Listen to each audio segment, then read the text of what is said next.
Yeah. Hi, I'm Muhammad Abdullah. I completed my task 3. Basically, I performed ETA on a Superstore dataset, which is consist of 13 features.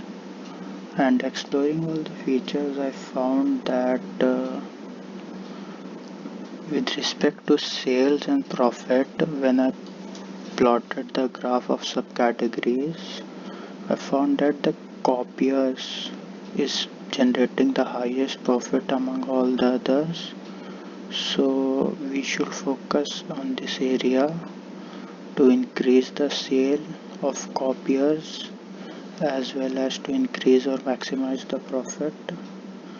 And when I plotted the data against all the states, I realized that state or the cities that are producing the highest number of sales are generating less profit.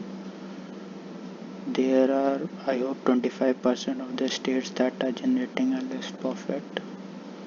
And then the third analysis says that discount is inversely proportional to profit, as which states are allowing discounts, so they are generating a less profit. And some useful insights drawn from analyzing is that we should generate office supply profit generated by office supply category is more, but the sales of office supplies are less, so we should increase the sales. And we should increase the sales of copiers also, as it's giving us the most profit on regard of sales.